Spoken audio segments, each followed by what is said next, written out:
What's up, Al? Not much, buddy. How's it going with you? Actually, a lot. Let me refrain, because usually people say, "Oh yeah, nothing much."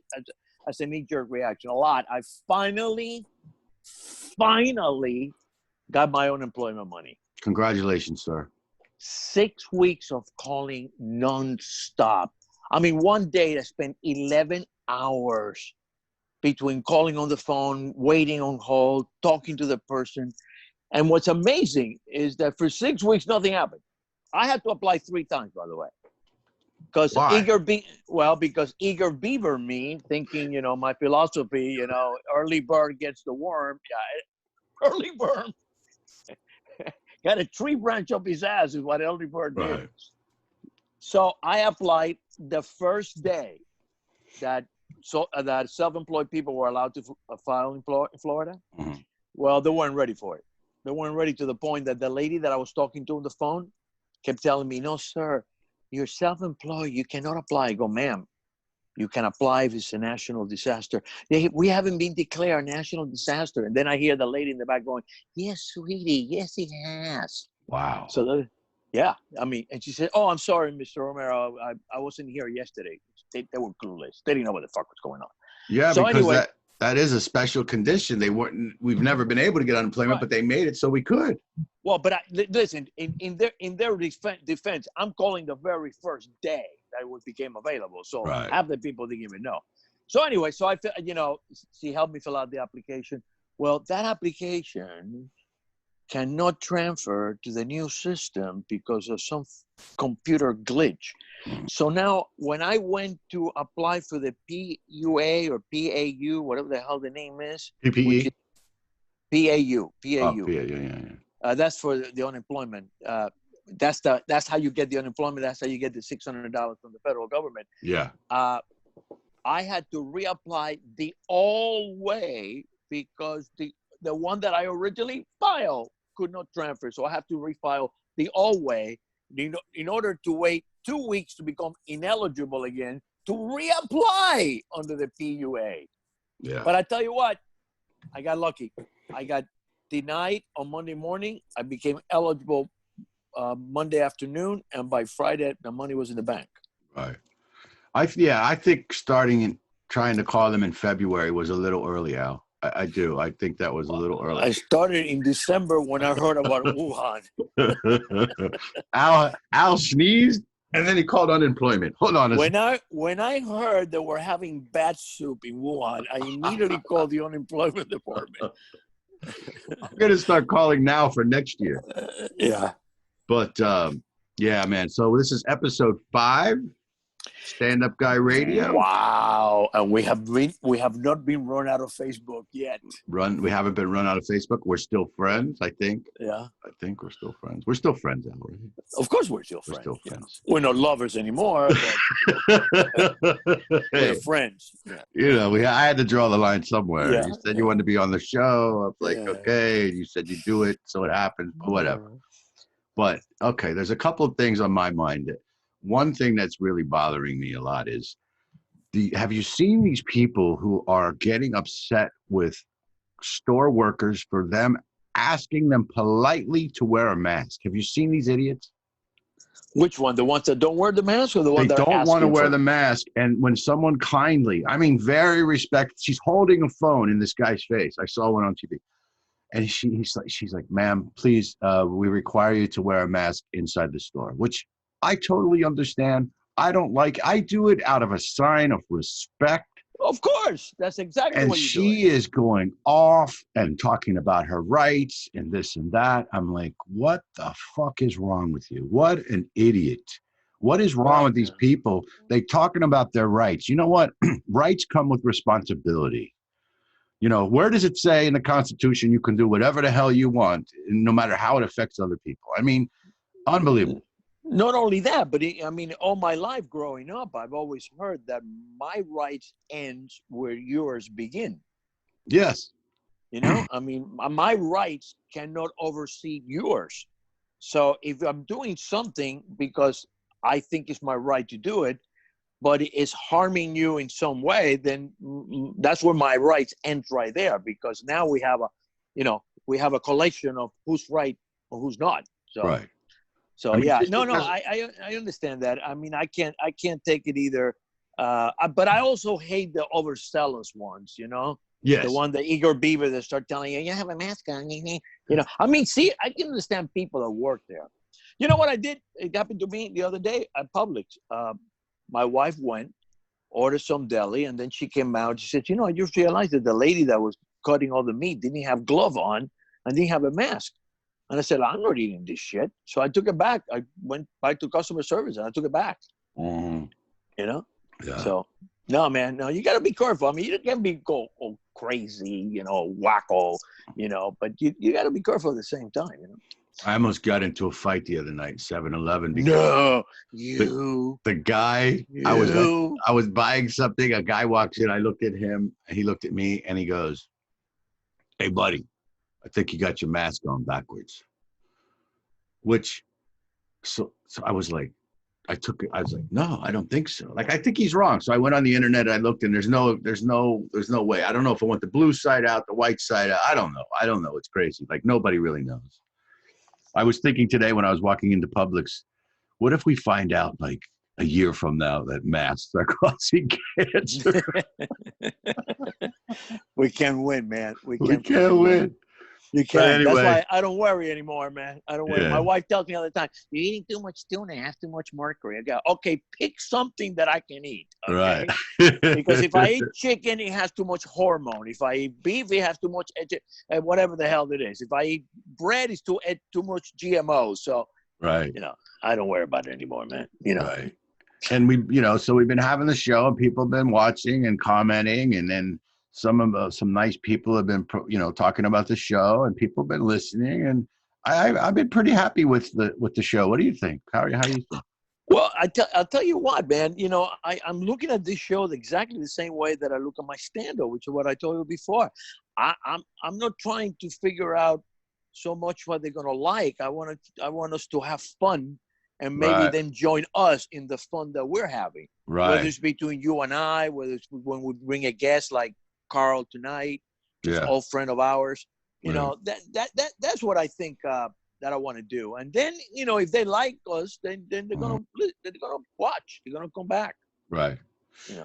All right. Well, speaking of that, we do have a special guest tonight. And when I say special, I say it every week, but it's true because I pick people that I like. I pick people that I think are interesting, and they're stand-up comedians or actors.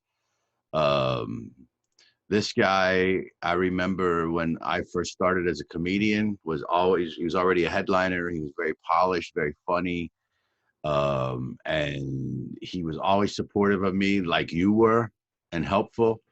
And he's just a great guy. He's probably, is he like the nicest guy in the world? Oh, he is. But by the way, he's not Polish. He's Colombian. But anyway, let's bring him in. Let's bring in our friend, the very hilarious, the very talented Carl Guerra, ladies and gentlemen. Oh, hey. The upside down Carl Guerra. I'm upside down. Wait, let me go back like this. That's okay. Hang on, let me do this again. It's all right. There you go. There you go. I'm sorry it didn't work out, Carl. We're going to have to cut you out of the show. We went over. There you go. I'm sorry. Thanks for coming up. Look at the new look. Look at the new look with the goatee. I like the goatee. Yeah, I got the goatee, and I stopped coloring my hair. And the people who own Just for Men are calling me up every week. So you were. Okay? I saw your stuff. Down. Okay? I saw your stuff on Facebook where you were getting ready to shave. Right. And you left the goatee just to leave it for fun, and then you did some characters and stuff, which was very funny. And then were you gonna shave the goatee but decided not to, or what happened? Yeah, I got my haircut today, and then I said, no, just leave the goatee a little bit longer before I decide if I want to take it off or not, which I will. He looks like the most uninteresting man in the world. Yeah, it's just so weird. I didn't expect it to be white. That's the weird part. My hair's like white. It's not gray. It's white. Yeah. And that's what freaked me out. I expected like what you have. It's gray. It's always whiter. White. It's always whiter in your face. It's always whiter in your face. I want mine to turn white. I like white. Looks good, I think. I don't know. I don't know. Yeah. You sound like a Nazi guy. I like white. What is the wife thing? Yeah, really. You got to be PC. Don't say that. Yeah, exactly. Yeah. I like the absence of color. How do you like that? Yeah, that's better. That's better. Yeah. That's better. Absence of color. By the way, Carl and I known each other for almost 40 years. No, that long? Really? I met you, Carl, in either 81 or 82. Probably. I thought it was like 80 because I started doing. As soon as I graduated college in early 82, I started doing. Well, then that's what I meant. So like 83, 84. I think I remember meeting at the Improv in New York. No. First time I met you, the first two times I met you at the White House. Oh, at the White House Inn. You performed there? Yeah, with Rosie O'Donnell. And then the second time I saw you at the East Side Comedy Club in Long Island with Rosie O'Donnell. And I thought she was your girlfriend. And I'm thinking, this guy have no taste in women.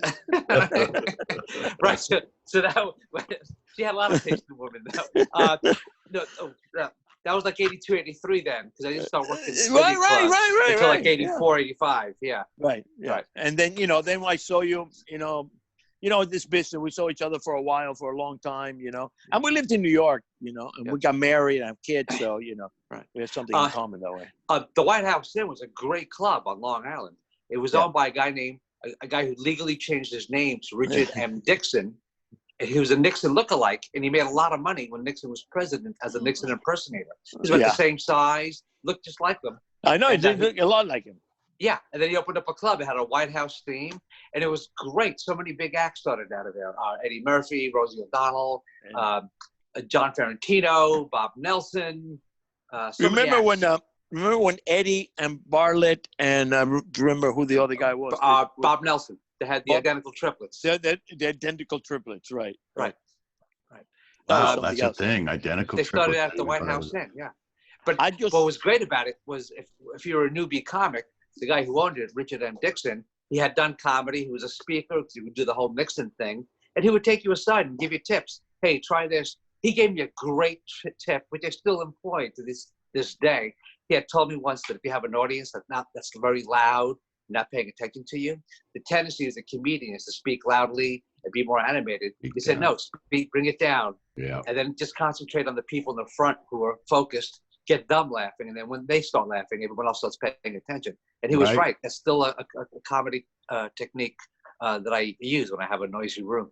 Yeah, me too. I tell my students that all the time. I'm like, you're not going to win over a large group of people by over talking them. What you do is you get quieter, and then everyone starts to go, what's going on up front? What's happening? And then they start to listen.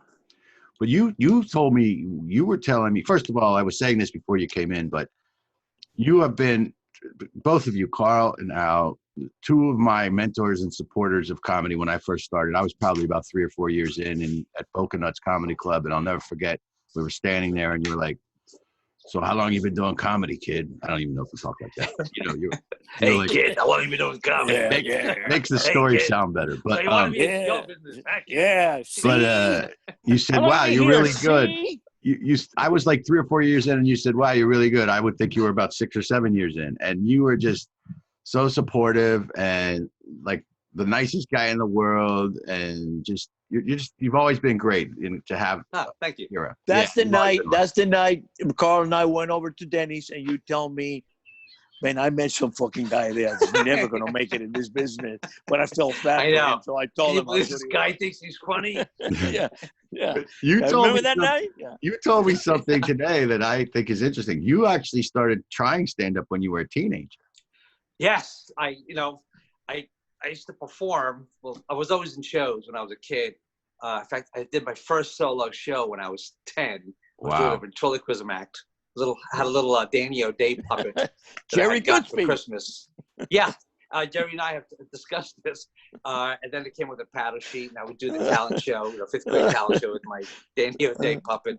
And I was always in plays, chorus, things like that. But then I started doing stand-up for my friends at parties when I was like 15 years old, 16 years old. And I always had a pen on me. I still got a pen. I've always got a pen handy. Nice. So, since I was 15, whenever I had an idea for something, I write it down immediately. Right. In fact, once I went to Jones Beach on Long Island when I was like 16 with my buddies. And one of them said, "Anybody got a pen?" Charlie's got a pen. You got a pen, Charlie? Yeah, I had my swimming suit on. I got a pen in my swimming suit. And then my friends, they buried me in the sand up to my neck because I had a pen at the beach in my swimming suit. But I actually started dabbling in open mics as a teenager. The first time I performed at a club, I wasn't old enough to be there. I was like 17.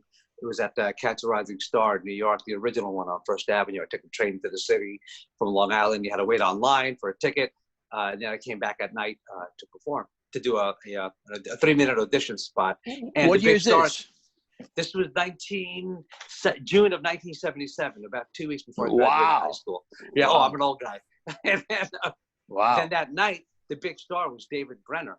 And David Brenner came in to work out material. He pulled up in a limo, and he did about an hour. And I went about 3 or 4 acts after him, and I just died a horrible death. So I'm surprised I even stuck with it. And I dabbled with it all throughout my college years, open mic nights here and there. But it wasn't until I graduated that I Why do you really think you had such an interest in stand-up comedy? What made you get that bug? I think being the 5th of 10 children helps. Yeah. I think that helped a lot. Yeah. But just, for some reason, when I was a little kid, I was always fascinated with Bob Hope and the old-time comics, watching them on TV. I loved watching them. Well, for me, same with me. I remember, if you read, and it's in my bio, I remember I started school early because I started school early, as youngest, smallest, all that stuff. And we would be on the school bus, and I'd be in the back of the bus, and I would look at what everyone was looking at, and I would wait for it to get quiet, and then I would interject a comment based on what we were looking at, and everyone on the bus would start laughing. And I would do the same thing in classroom and in meetings. But I used to get beat up on the playground, and then I realized girls like to laugh. So I would start making girls laugh, and then if you messed with me, I would steal your girlfriend. I would make your girlfriend laugh, and then I would go to her house and ask her to ride bicycles. But my first time on stage, I was sexual stuff. I was in 7th grade, and my teacher asked me to be in this play. It was the night before Christmas. I had to mime the part, and I didn't have to. The only thing I had to do was laugh, one line to laugh. And when she said he was chubby and plump, a ripe, jolly old elf, and I laughed when I saw him, I'm supposed to laugh. But I couldn't get the laugh to come. So there was this huge pause, and then this psychotic laugh came out, which is totally not matching the scene at all. And the audience laughed for like 30 seconds, and I got that feeling, and I was like, this is heaven. And then after the show, there's pictures of me up at I was in 7th grade on the microphone, like doing jokes and stand-up and all that stuff. And then I didn't do it for a long time until, I don't know, I did some things. First time I ever did stand-up, I got a standing ovation from 1,000 people. First time ever. Yeah. Well, it's funny because they were all in wheelchairs. That's how amazing he was. I was a healer. I healed everybody, and they started walking. They all stood up and walked away. Yeah, but that was my thing. And then I got into other stuff, and we got into counseling. But I always did it as a hobby. Then I was in Tony Maria's wedding, and then I did some plays, and then I got into improv. I started studying improv at Mental Floss down in Miami. Right, I did that. Yeah, I studied with them. Yeah, and then I studied with Stuart Solomon. Just improv, not comedy, just improv. And then I got into comedy sports, and then I got into stand-up. I got into stand-up because I saw the movie Lenny Bruce, and I saw that he was saying whatever the hell he wanted to say, and I wanted a job where I could say whatever the hell I wanted to say. And I got tired of other people telling me what you can say and not say. Like, I would be in a play, and the director would be like, why don't you do this, more of this? And I'm like, that's not funny, and then do this. That's all he would always say, do this. And then, so I would interject lines in the middle of the play, and everyone would laugh. And then he'd come up to me afterwards. He goes, that wasn't in the script. I go, I know, but did you hear the people laughing? He's like, yeah, no, I don't understand that. I go, well, that's why I'm not listening to you. Yeah. But, so I started doing stand-up, and I love it. And so you were doing it as a teenager, and then what happened? What else happened? I went to college, and then after college, I got a real job. I was a salesman in Brooklyn and Queens. I had a company car. I was in outside sales, selling chemicals. Right. Gosh, Going to machine shops in Brooklyn, selling degreasers by the 55-gallon drum. Right. And it's not what I wanted to do. I thought it'd be in advertising, but they were all 9-to-5 jobs to start out, and they wanted to know how fast you could type. With the sales job, you had a lot of flexibility. Plus, I had a company car. I was broke when I graduated college, so they're gonna give me a brand new car. Then the big thing was the flexibility. I could set my own hours, go see my own accounts, and do stuff over the phone. So I was able to go to the comedy clubs at night on Long Island. That's where I started out. Then it would give me the flexibility. I wouldn't have to go see my first account till whenever I wanted to, 10 o'clock in the morning, 11 o'clock in the morning. I never had to deal with rush hour driving into Brooklyn from Long Island, and I would leave before rush hour started coming back. So it was a great gig. Though I hated the physical thing. Did you guys watch Marvelous Miss Maisel? I haven't seen it. Oh, you have to now, Carl, because I'll tell you, it was very similar to what you're describing. She was in a relationship with a stand-up comedian, and he was a stand-up, but he was terrible. She tried it out. She got drunk one night. She was great. She met Lenny Bruce and all this, but it was done so well, and the writing is so good. You will love it, especially because that's the whole New York scene where she started doing stand-up and doing the clubs and everything. You have to watch it. I tend to avoid shows like that, but I actually enjoyed it. Yeah, I didn't find it very realistic. I think it's a great show. It's good acting and good dialogue, but I didn't think the whole New York comedy thing was realistic, though. But Carl and I, talking about studying, Carl and I were study scene actors together, partners at HB Studios, in the Village. New York City. Yeah. Wow. You ever heard of HB Studios? Me? Yeah, still there. It's pretty famous. It's pretty famous. Pretty famous. I mean, Herbert Goodoff and his wife.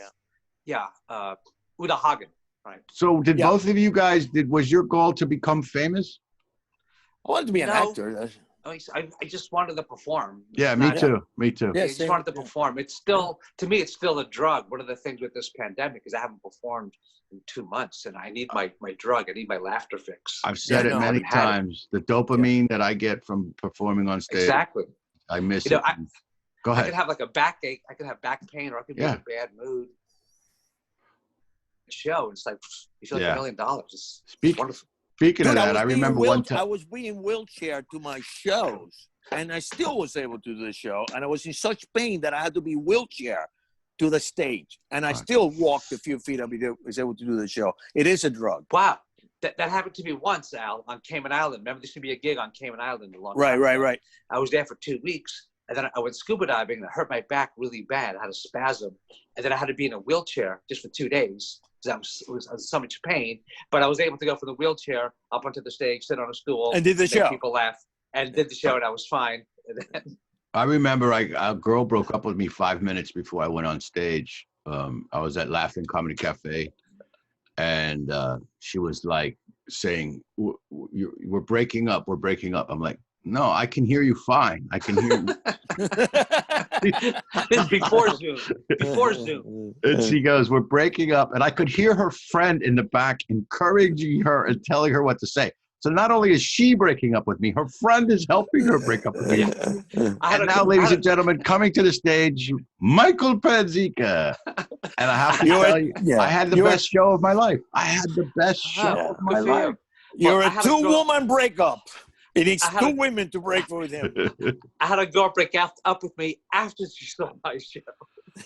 After she saw the show. Said, no, you're kidding, right? No, I'm not kidding. You're not kidding. Actually, I'm not kidding. What happened? Time ago. It was actually because I was emceeing the show. I think it was at the White House Inn. Massive people. I was the MC. There were like 7, 8, 9 acts. Right. So I was up and down. I couldn't give her any attention. I was up and down. And then she said, "This is really rude. You're putting me on a first date to a comedy club and you're working. I've hardly spent any time with you. I don't want to see you again." I was like, "All right, bye-bye." Wow. I would not ride. My wife stayed with me after she saw me bomb 3 weeks in a row. 3 times a week. I used to not even let my girlfriend ride with me in the car. I would say, "Look," because she would, because I was so neurotic. I'm still am, but I had to have coffee and upbeat music, and I had to feel very confident. So I would listen to Metallica and drink coffee. And if I did see her at the show, I was like, "Look, all I want to hear from you is one thing. You look great. That's all I want to hear. I don't want to hear nothing else. After the show, it's great, but I still have trouble talking to people before I go on. That's why I actually love being the headliner now, because you can kind of watch and see the room and chill and relax and so on and so forth. But you told me two things today that I want to make sure that I just get into. But two, one, you said that Jerry Seinfeld actually passed you to be on a show at somewhere in New York. Jerry, I spent the summer of 1978 after my freshman year in college. I rented an apartment, a sublet apartment in Manhattan on 71st Street and West End Avenue for $165 a month for a studio apartment. Wow. And then I had a job on Broadway at the Imperial Theater on West 46th Street for the Schubert organization. They own a lot of the theaters, and I would do a pre-audit on the box office statements before it would go to the accountants. But I was dabbling in the opening mics. I was 18. I turned 19 that summer. I was dabbling in the open mics in New York, and I auditioned at the Comic Strip. Again, went on a Monday, waited, got a number, went on that night, and then the MC said, "Yeah, you got potential. Come back next Monday." I came back the next Monday, did another 3-4 minute spot. Went okay, and then he introduced me to Lucian, who was the general manager. He said, "This is Carl. I'm going to have him coming into the club, and he can do late night comedy. Can wait to go on late at night." And that was Jerry Seinfeld. He was about 24, 25 at the time. Wow. Was he funny? Yeah, I remember him being funny. Yeah. Yeah. He was funny. He was the MC. At that time, at the Comic Strip, the MC would have the power to decide who would come to the club. Well, that was the New York theme. The MC was the guy. The MC was the guy, yeah. You also said that you opened for Eddie Murphy? No, I did not open for Eddie Murphy.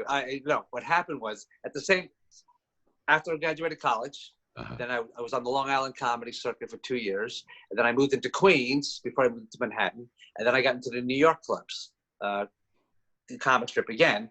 I went back there, and Lucian, who's the manager, had no recollection of me from like 5 years earlier.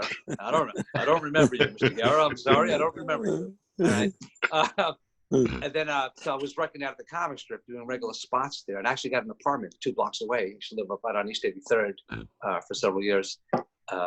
And so the Comic Strip was my base club. That in Dangerfield with Al. But then one night, Eddie, his managers owned the Comic Strip. Bob Wax and Richie Tinkett owned the Comic Strip. Right, they were both Eddie's managers. So they had told us Eddie was working out material for his Raw tour, the one who was wearing the red leather. So they had told us, right. They had told all the acts, "Hey, Eddie's been coming in," and it was in the paper, so people knew that Eddie Murphy had been coming in and out of the Comic Strip to work out material. So every night was packed. So we were warned beforehand, "Hey, you may get bumped by Eddie. When he shows up, he goes on." So I'm getting ready to go on, and here comes Eddie.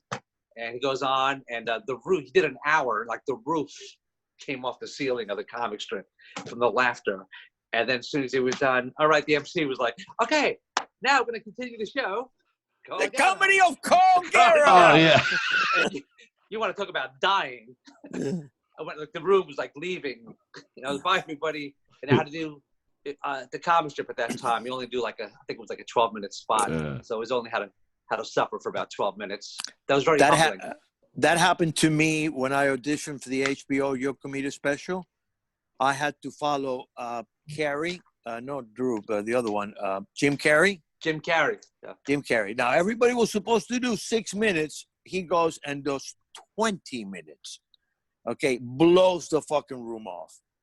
Everybody that was there to see me and see other people stood up and went outside to talk to him. And now I am auditioning to an empty Catch a Rising Star. So that was very nice. So did you ever hear the story about the group, the couple that was on the Ed Sullivan Show before the Beatles? There was an act. They were a comedy act, and they had to go on. There was a big before the Beatles. I always thought that was Jackie Mason. No, it was a couple. You got to look it up. There was this couple. It was their big break. They finally got on Ed Sullivan, but they got booked the day that the Beatles were going to be on, and they had all these 14-year-old girls or whatever, 16-year-old girls in the audience, and they hated them. Actually, I want to get into something else too. We like to do a couple of segments here. One is road gigs, and the other one is worst gigs. One of them you gave me, Carl. One of my worst gigs you hooked me up with. But the ice skating show. Oh the ice skating show. We had to wear golf shoes to come out.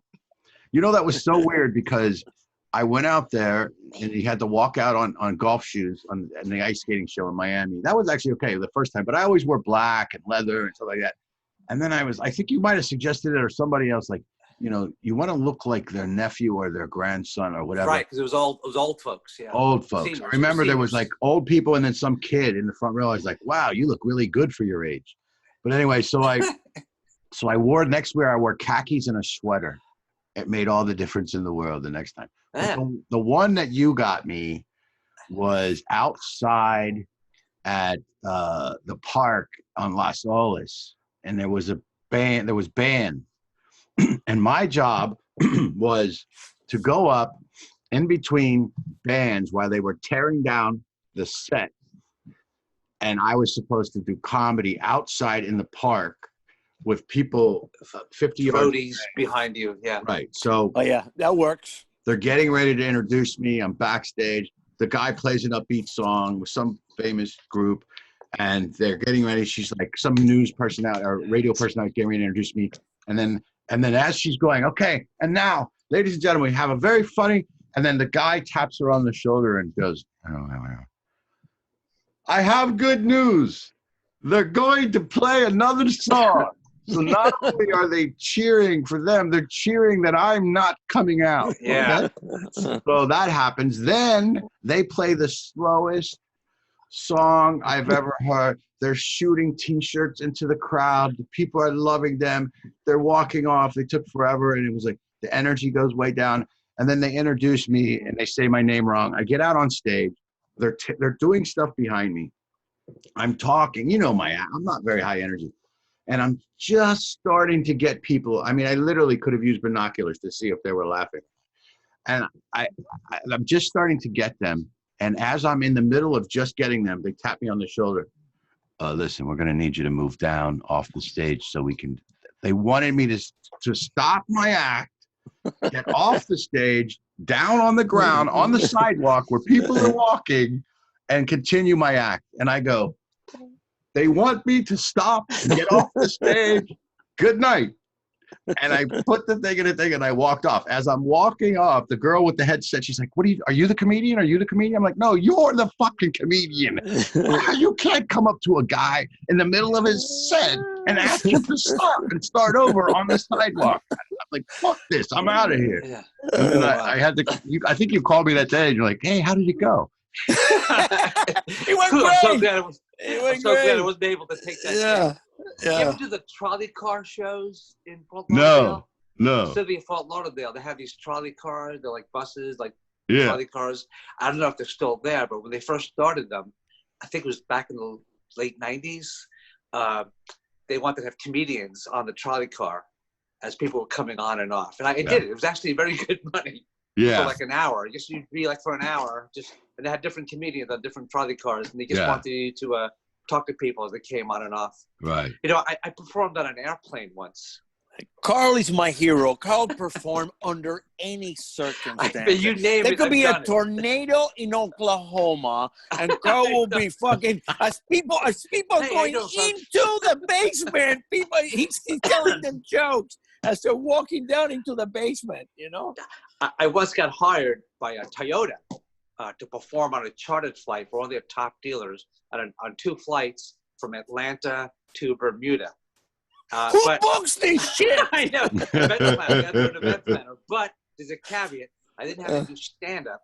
I just had to do a character. They wanted me to do an obnoxious New York character and just walk up and down the aisles and kibitz with people and kind of bust on them.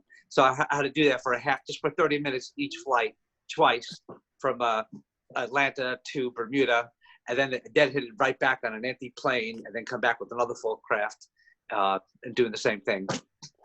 But the worst gigs, and Al's done these in New York, the Dangerfield's prom shows. Did you ever do a Dangerfield prom show? Oh my, that's the worst. That is certifiably the worst of all the shows. Because you have a bunch of young guys who are drunk. They're trying to impress a girlfriend. They're trying to get laid, and they think that they can battle the comedian because they don't, and they're also jealous that their girlfriend is laughing at the comedian, so they want to be the big guy. Oh, Right. It's a fucking night. It's a nightmare. Right. And the shows wouldn't start. You do several during prom season at Dangerfields. You do the regular show, which was over about 11:30. Then the prom show would start about 1 in the morning. Right. And they would go on. They would have like several. So they wouldn't get done until about 3 in the morning. But I remember they would do like 1 or 2 at night, late at night during the season. I know. I did it once. Just a disaster. I did it several times. It was a disaster. Once. I never did it again. I said, no way. I'm going to be doing this. Yeah, because I'm going to punch one of these kids in the face. That's what's going to happen sooner or later. You know. And they're all from from Queens, from Brooklyn. Yeah, Jersey, right. Long Island. Yeah. 16, Why is 17, that? Drunk. Wise ass. You know. They think how about the one the Balazzos used to book up in Betty's upstate New York? Fireside. No, New Jersey. Betty's Fireside in New Jersey. No. Yeah, that one was bad. But the one where they used to, when you were on stage, they used to play the hockey game in the bar, and people would be screaming at the goals, and that's where also the New York Giants used to practice. You know that story that I don't know who the comedian was that. The Hall of Famer linebacker for the Giants went up stage and gave him $50 to get off the fucking stage. Oh, okay. Yeah. That one was pretty bad too. Did you guys ever do that little room in that place in West Palm Beach? It was on, I don't know if it wasn't Clematis, but it was downtown and it was in the back. And the train used to go by in the middle of your set. You had to wait for the train to stop. I think I did. I might have done that once. There was a guy. He had like a weird little talk show.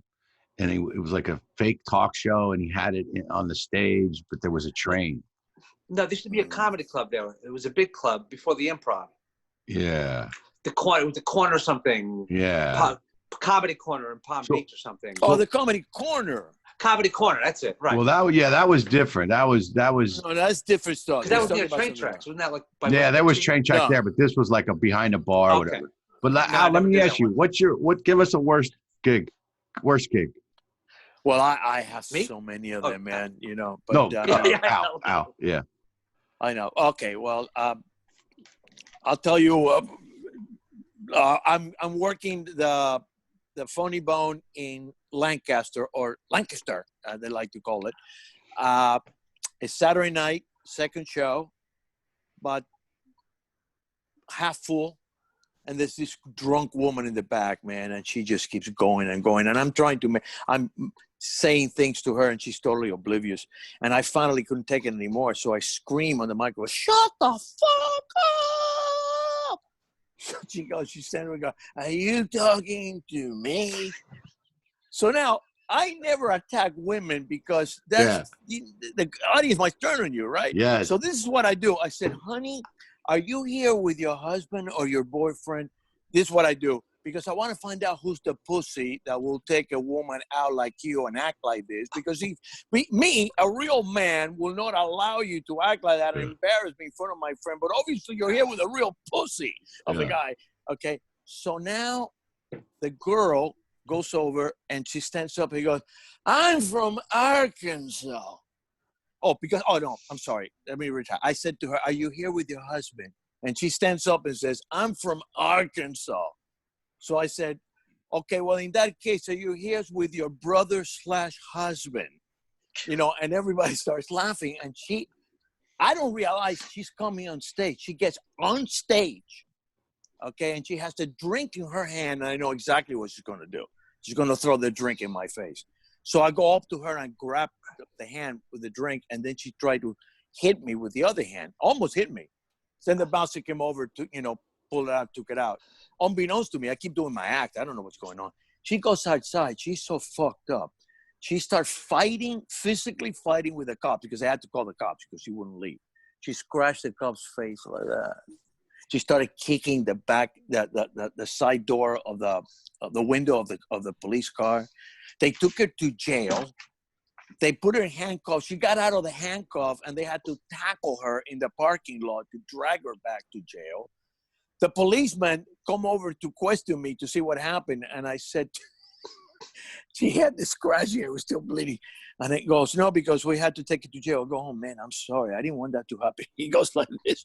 Fuck her. She's a fucking cunt. I swear.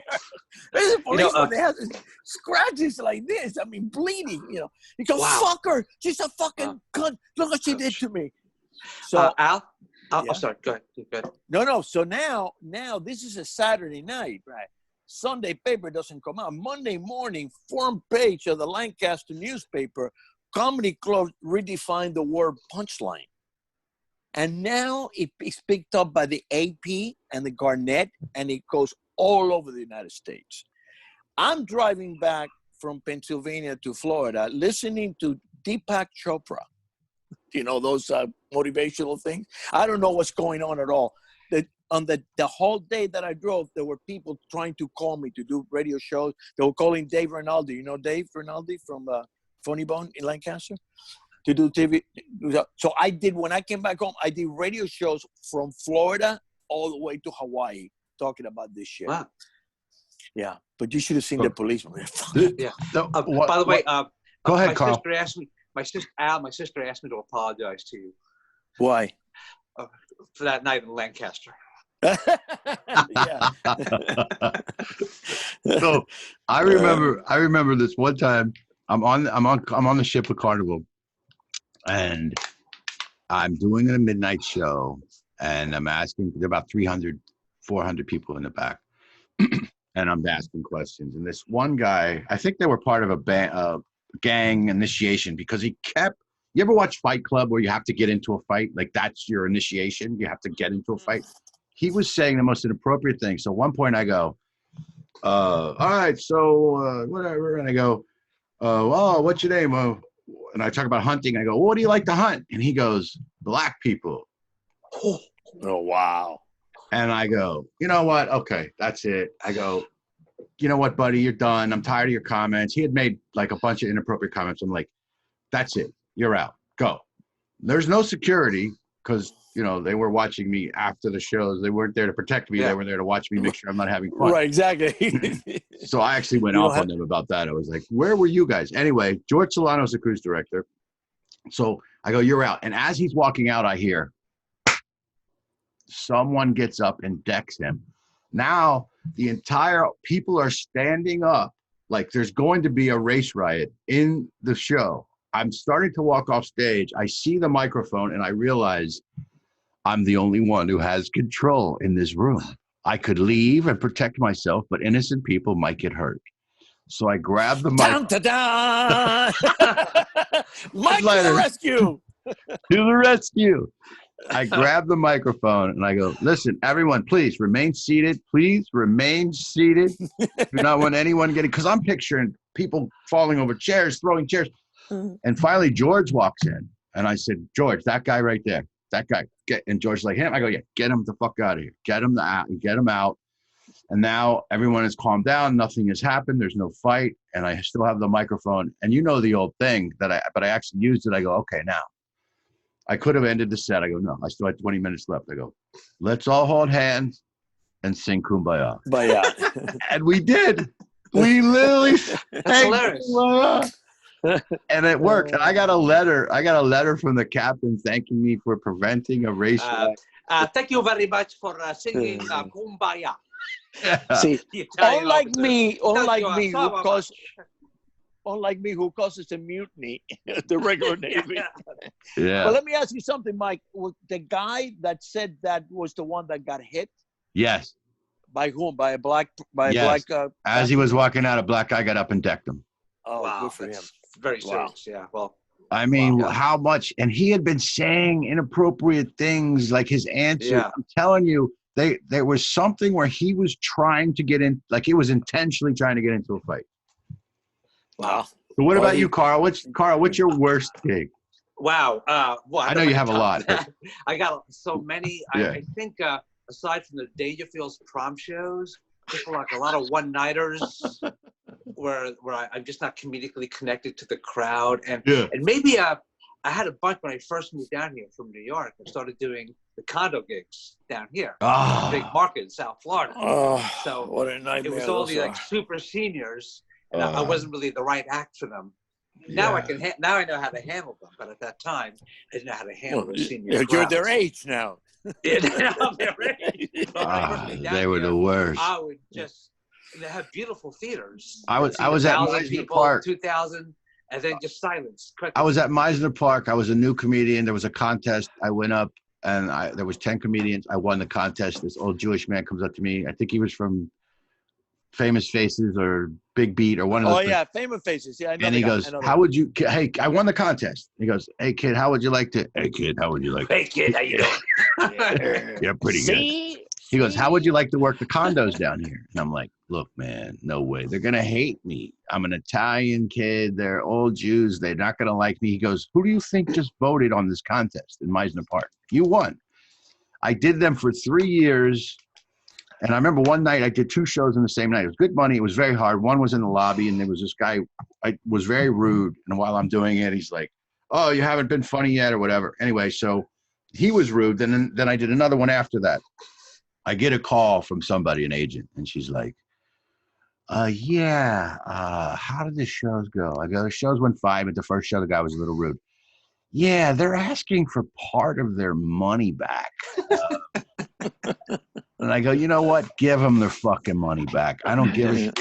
She goes, well, they said that you were dressed like a bum, you weren't funny, and you were drunk. I said, oh, really? First of all, I don't drink. And second of all, I had a suit on with a silk shirt. And I go, oh, by the way, how did the second show go? Oh, those people loved you. I go, same material, same jacket, same everything. Yeah. I got a go ahead, Carl. Go ahead. No, go ahead, Carl. Okay, when I first moved down here with the condos, like I said, I was in my mid-30s. I wasn't really the right act for that group. But before I moved down here, I booked. Can I say the name of the place? Yeah. Say the name of the place? Of course. Yeah, I booked the Century Village in West Palm Beach. It was like my first gig. I just moved down here. I booked it before I moved down. So I told my friend, Alan, who you know, I told him, yeah, I'm working at Century Village in West Palm Beach. He said, oh, you're working for the Alta Cockers. You're performing for the Alta Cockers. I said, what? He said, the Alta Cockers. It's a Yiddish word. I'll explain what it means later. Because you're performing for the Alta Cockers. That's what we call it. I said, oh, I didn't know that. So Saturday night, big theater, about 2,000 people, seniors from New York, predominantly retired. I'm opening up for an opera singer.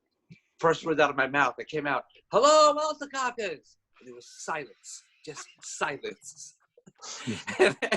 I was supposed to do 45 minutes, and 20 minutes in, the stage manager from the wings, Carl, he's whispering, get off the stage, get off the stage. And I was dying. But Alta Cocker, I didn't know the derogatory term. What does it mean? What does it mean? Literally, in Yiddish, it means one who shits. One who shits. It's derogatory. Hello, I didn't know that. Yeah. And if you're, if you're a young guy, you don't call a senior Jewish person. No, exactly. First words, hello, Alta Cockers. Same place.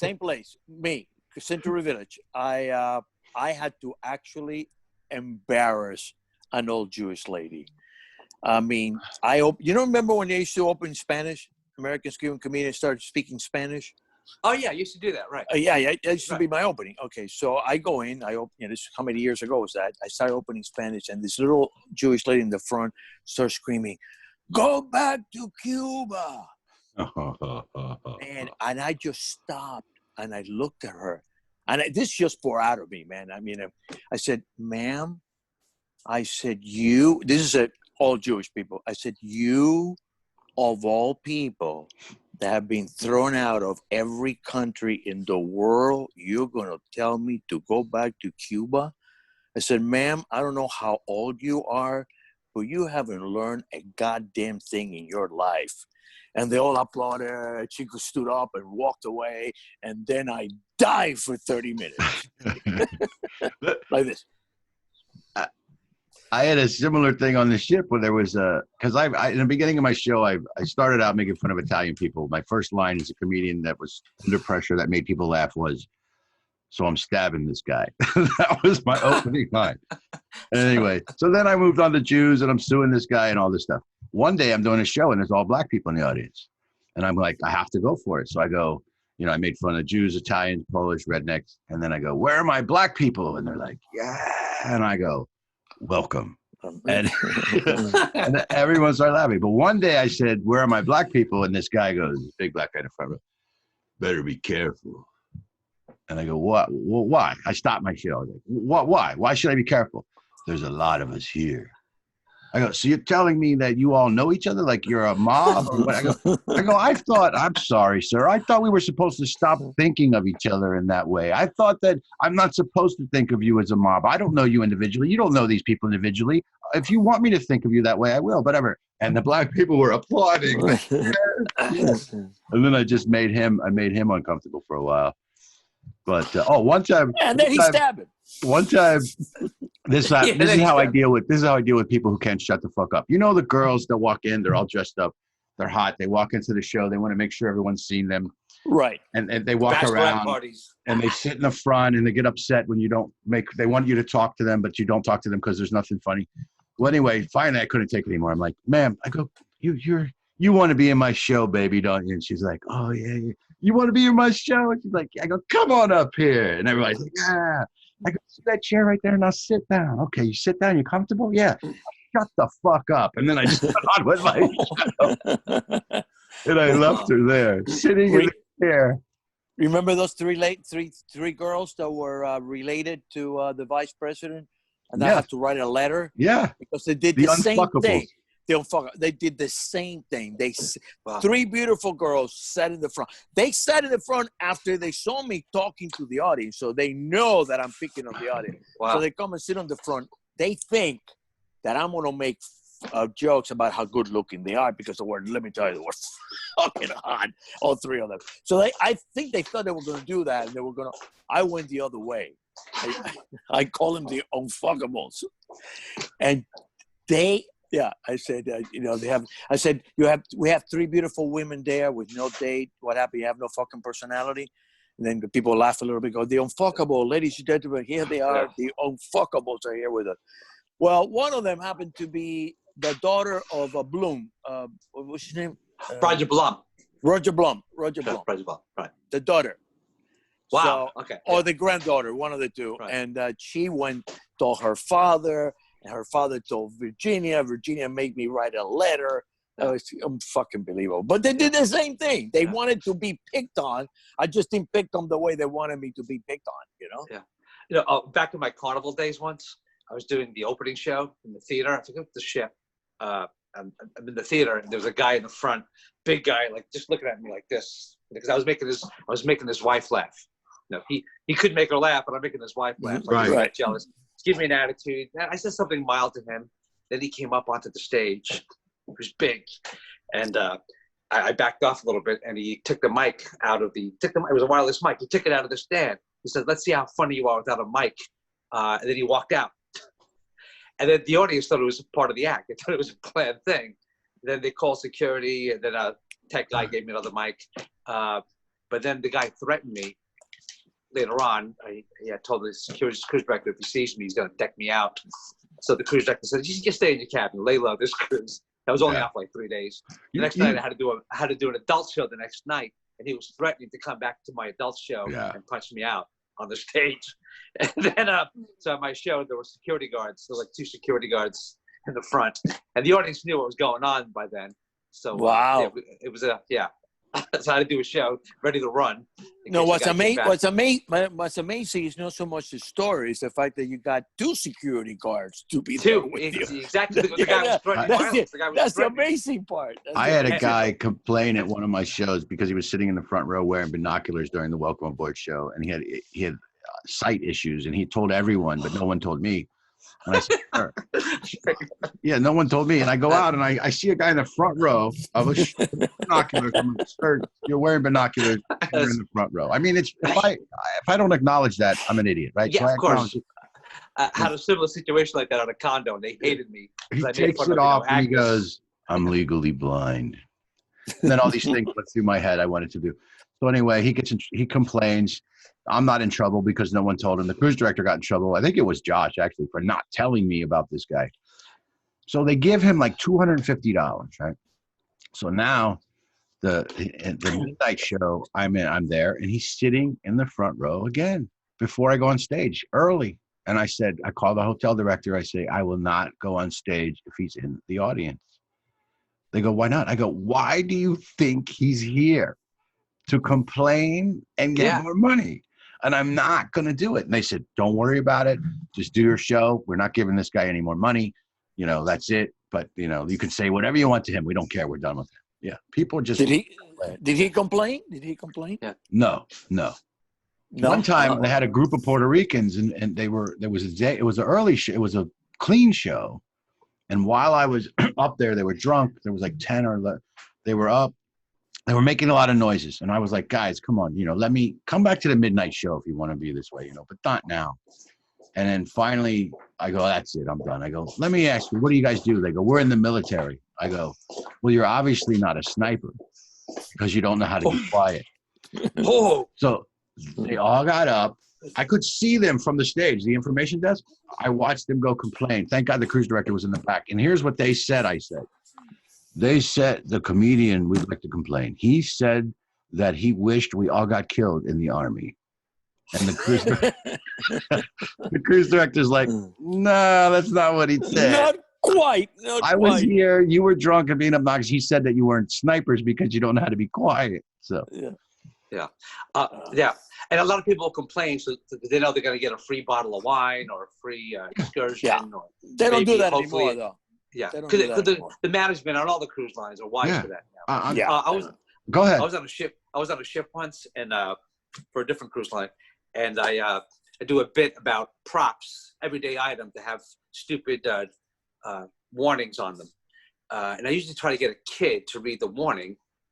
So I'm on it was a summer family show. So I'm looking at a kid reading one prop. He reads it great. I find another kid read the prop great. And I go, okay, I need another kid. I need a kid. And you can't see much because you've got lights in your eyes in this particular theater. And then I go out to the audience. Oh, he's a kid. Hey, can you read this for me, young lady? And it was a midget. That's exactly what happened to me. Exactly. And, and the whole audience knew she was a little person except me. And it was brilliant. It was quiet in the room, and you know what I did? I just blew right over it. But she was looking at me with those dagger eyes, and I just had to read it. I just ignored it and said, "Okay, thank you." I had the same thing happen to me on Carnival, on the late show, on the adult show. I see this little person sitting in the front. It's kind of dark, you know. And I go, I'm sorry, but I cannot do an adult show with a child sitting in the front. I said, I'm sorry. I said, you guys I'm sorry, ma'am, but you're going to have to take your child out of the thing. And then you hear this boy going, I am not a child. I'm an adult. And then the only thing that comes over and I go, of course you are. And then I went on with my act like nothing happened. Nothing else you can do. Of course you are. Do you guys ever have it when you look into the audience and you can't tell if it's a man or a woman? Yeah. Oh, yeah. I hate that. Yeah. I don't know what to say. You know what? I make a joke of it. Yeah. Once on a ship in the theater, again, the people, there were shadows, you couldn't quite see them, but I saw two people. They didn't like me apparently, and they were going out to walk out. And then I made fun of them. I said, look at those people. I couldn't really see them. I just saw shadows. I said, look at those people. It's a standard thing that I do when people walk out. I go, look at those folks. Buffet. Must have a buffet. Turns out they were very obese people. Oh, my God. I didn't know that because I couldn't really see them. And then they went right to the front desk and complained about me. Yeah. I was doing the crossing. And I do this show about Carnival's asked me to refrain from the use of the N-word, so I will not be saying Norwegian. And they got up. They went to the information desk. They went up to the desk. They said, we'd like to complain about the comedian. He used the N-word. He said the N-word. And they're like, he said the N-word? Yes, he said the N-word. And they're like, he said the N-word? Like, yes, he said. And the purser in the back, she knows me. She's like, are you talking about Mike Panzeca with his Norwegian cruise line joke? Yes. I don't see how that's offensive. He's not saying the N-word. He's saying the N-word. Saying the word with an N on it. Yeah. So we're, and the other thing you said about the guy who never recognized you, he didn't remember you from 5 years ago. I was on the cross. I think I was on the ship. Mickey Aronson was on, and that cruise director, the big cruise director for them forever, John Heald. John Hill. Walking by, I see Mickey Aronson. We had just signed LeBron James. Anyway, I walk by and I say hi to John and I'm like, hey, how you doing? Because I wanted to meet Mickey. I never met him. And I go, hey, John, how you doing? He goes, good, sir. And how are you? I go, I'm doing good. He goes, are you enjoying your cruise? And I'm like, yeah. I'm enjoying the cruise. I'm the comedian for the cruise. Oh, I did it. And he hired me, by the way. Michael. Oh, you shaved your head. He was making up all these excuses. And then I saw Mickey and I introduced myself. And I looked at Mickey Aronson and his wife. I said, hey, it's not like I'm LeBron James or anything. And then they started laughing. So every time he came to my show, I went up and introduced myself like 4 times. He's like, all right, I know who you are now. I know who you are. Yeah, you know. So we're winding it down now. We're trying to be good with time and stay under an hour. But Carl, we could do this forever. We're gonna have you back. It's been so good to have you on here. Yeah, thanks for having me. Yeah, what's next for you, buddy? Thanks for having me. What's coming up for you? What do you got coming up? Like anything? Career-wise? Yeah. I'm waiting career-wise. Let me check my calendar. I'm washing my hair tomorrow. Career-wise, I'm just waiting because I lost all, like so many other comedians, I lost so much work this summer. I had a nice summer booked up with ship work and private party. I do have a country club work date in Boca, and it's still going to hold for middle of July so far. So hopefully that'll happen. Otherwise, I'm just waiting until August 1st. When all the cruise lines say they're going to come back on, and I hope they keep postponing it, and hopefully they won't postpone it again. I don't know. Even when they start up, I don't know if I want to go back right away. We don't know how much work there's going to be either. Yeah, exactly. And so and then take it from there. Yeah, and then Al, you're actually going to be at the Boca Black Box with Greg Hahn, right? Yeah, I don't know who he is, to tell you the truth. I don't know who the guy is. Oh yeah, he's with who? Greg Hahn. Yeah, Greg's hilarious. Yeah, he's hilarious, and he's a big name. He's actually pretty big. Nice guy. He's actually very. Greg, I believe, is from Florida, but he does he's on a radio show. I think it's the Tom and Ron show in the Midwest. He's very popular in the Midwest. Oh, real funny. Bob and Tom. Oh, he's fast. He's fast one-liners. Real funny. And he's a nice guy too. When they he's also a former Marine. He's a former U.S. Marine. Oh, okay. Yeah. When they first opened up, he actually did a show there. Like, he's very popular. Randy told me he put them on the map, basically. When he did a show there, like, he really got them a lot of attention. He's a great comic. You're gonna have a great time. I can't wait to hear how it goes, with social distancing and masks. I don't know what's gonna happen. Well, that's the main reason why I'm doing it, because I want to, I want to be able to perform, and I don't care, right. I don't care who I'm performing with. I just want to see how it works, and I have like seven new jokes about the coronavirus thing. I mean, not all about coronavirus, but about the environment we live in. Right. I'm dying to try on. I'm trying to try them. Isn't that funny? Because I keep thinking about next time I perform, it's not so much the money and all this. Like, I want to try out these new bits that I came up with. I know. I can't wait.